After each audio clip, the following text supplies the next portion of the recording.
वासुदेवाय। अथ नवमोऽध्यायः। श्रीशुक उवाच।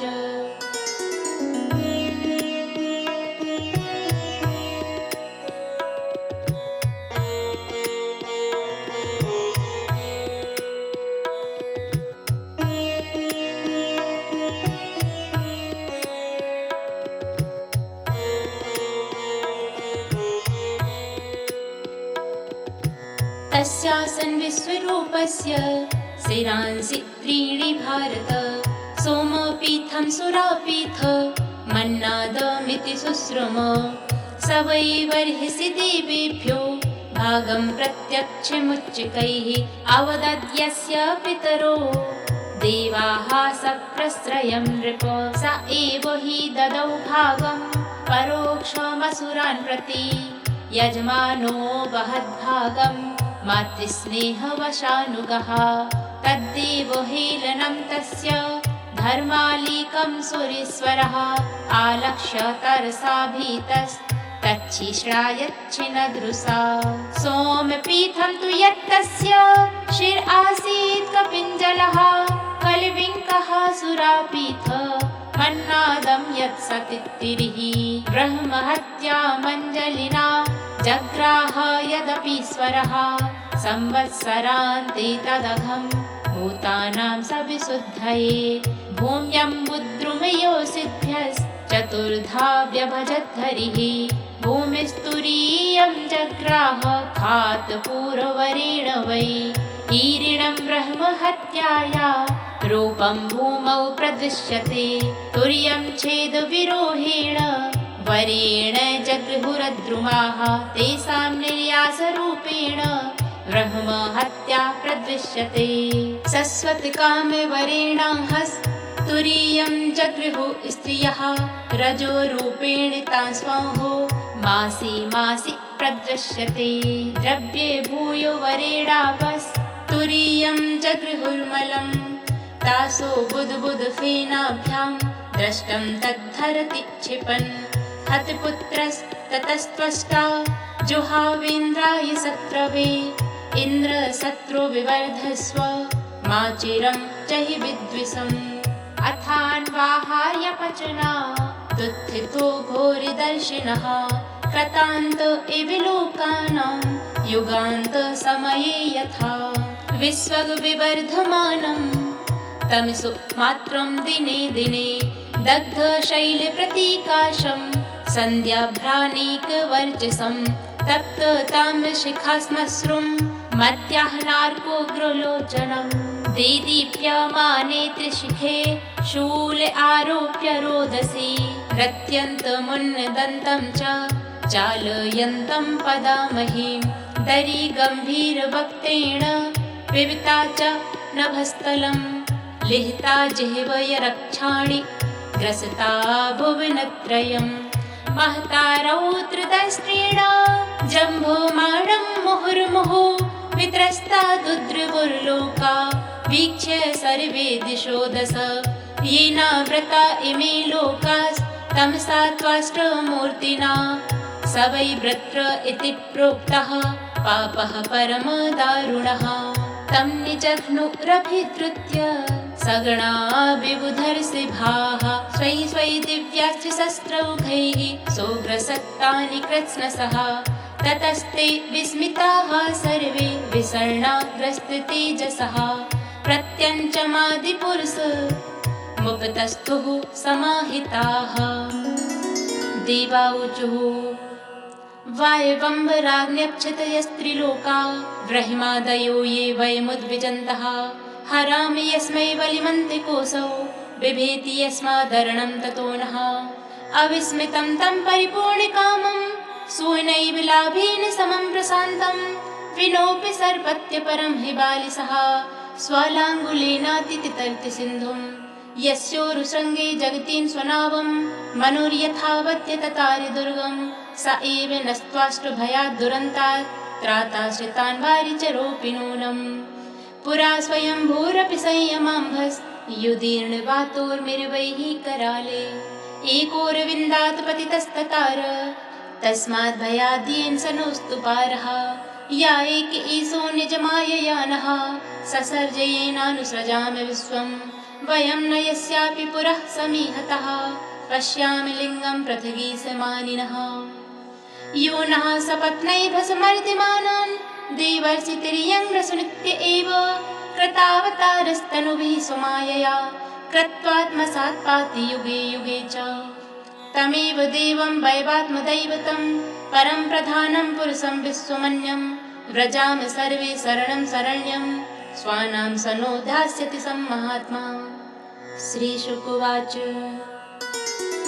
इति तेषां महाराज सुराणामुपतिष्ठितां प्रतीच्यां दृश्यभूताभिः शङ्खचक्रगदाधरः आत्मतुल्यैः षोडशे विना श्रीवत्स्य कौस्तुभौ पर्युपासितमुन्निद्र शरदम्बुरुः हे क्षणं दृष्ट्वा तं वनौ सर्व ईक्षणाह्लादविक्लवाः दण्डवत्पतिता राजन् शनैरुत्थाय तुष्टुवुः देवाऊचुः नमस्ते यज्ञवीर्याय वैसे उत ते नमः नमस्ते हस्तचक्राय नमः सुपुरुहूतये यत्ते गतीनां तिसृणा मीसितुः परमं पदं नार्वाचीनो विसर्गस्य धातर्वेदितुमर्हति।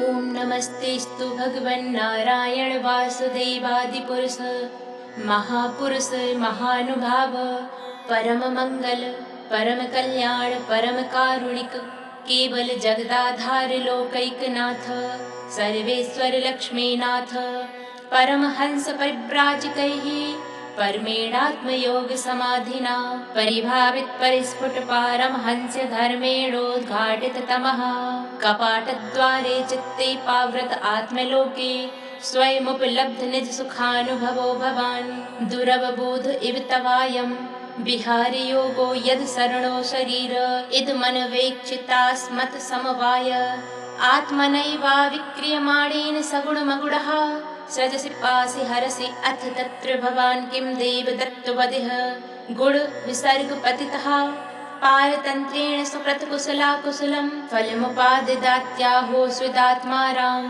उपशमशीलः समञ्जसदर्शन उदास्त इति भावन विदामः न हि विरोध उभयं भगवत्य परिगणित गुणगणे ईश्वरे नवगाह्य माहात्म्यैर्वाचीन विकल्प वितर्क विचार प्रमाणाभास कुतर्क शास्त्र कलिलान्तः कर्णाश्रय दुर्वग्रहवादिनां विवादानवसर उपरत समस्त मायामये केवल एवात्ममायामन्तर्धाय कोन्वर्थो दुर्घट इव भवति स्वरूपद्वयाभावात् समविषममतीनां मतमनसरसि यथा रज्जुखण्डः सर्पादिधियाम स एव हि पुनः सर्ववस्तुनि वस्तुस्वरूपः सर्वेश्वरः सकल जगत कारण कारणभूतः सर्वप्रत्यगात्मत्वात् सर्वगुणाभासोपलक्षित एक एव पर्यवशेषितः अथ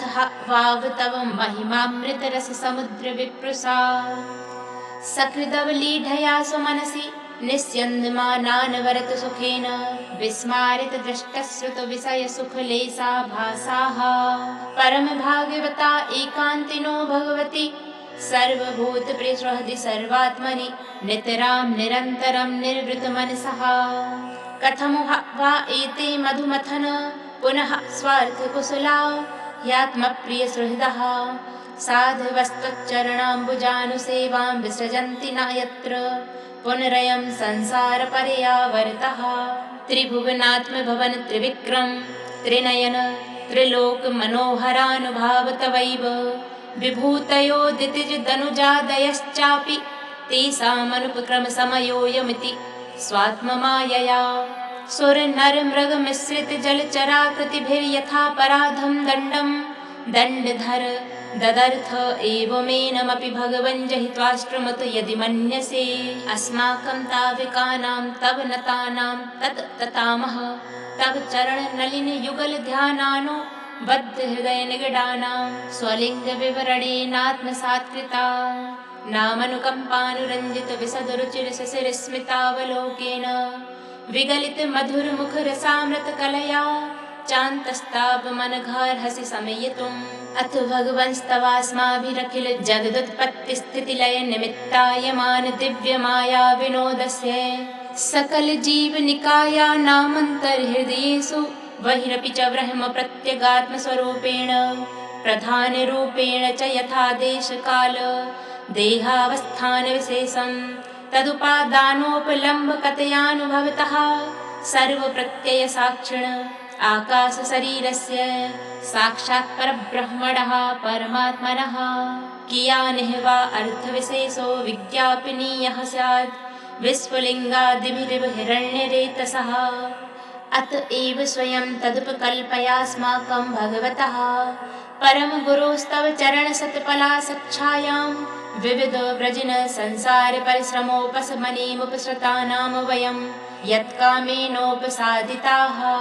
अथो ईश जहित्वाष्ट्रं ग्रसन्तं भुवनत्रयं ग्रस्तानि येन नः कृष्ण तेजांस्यस्त्रायुधानि च हंसाय दहरनिलयाय निरीक्षकाय कृष्णाय मस्ति यशसे निरुपक्रमाय सत्संग्रहाय भवपान्थनिजाश्रमाप्ता वन्ते परिष्टगतये हरये नमस्ते।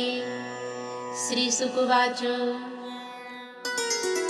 अथैवो मीडितो राजन् सादरं त्रिदशैर्हरिः स्वमुपस्थानमाकर्ण्य प्राह तानभिनन्दितः। श्रीभगवानुवाच प्रीतोऽहं वःसुरश्रेष्ठा मदुपस्थानविद्यया आत्मैश्वर्यस्मृतिः पुंसां भक्तिश्चैव यया मयि किं दुरापं मयि प्रीते तथापि विबुधर्षभाः मय्येकान्तमतिर्नान्यन् मत्तो वाञ्छति तत्त्ववित् न वेद कृपणः श्रेय आत्मनो गुणवस्तुदृक् तस्य तान्निच्छतो यच्छेद यदि सोऽपि तथाविधः स्वयं निःश्रेयसं विद्वान् न भक्त्यज्ञाय कर्म हि न रातिरोगिणो पथ्यं वाञ्छतो हि भिषक्तमः मघवन्यातो भद्रं वो दध्यं च मृषि सत्यमं विद्याव्रत तपः सारं गात्रं याचतुमाचिरं स वा अधिगतो दध्यम्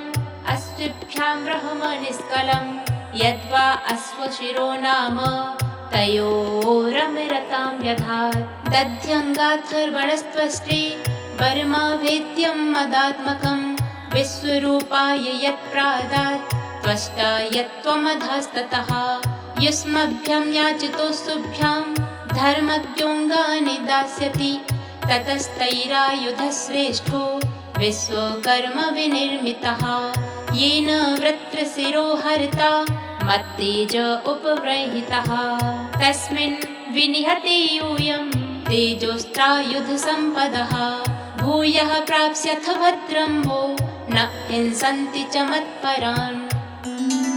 जय जय श्रीमद्भागवते महापुराणे पारमहंस्यां संहितायां षष्ठस्कन्धे नवमोऽध्यायः। श्रीकृष्णार्पणमस्तु।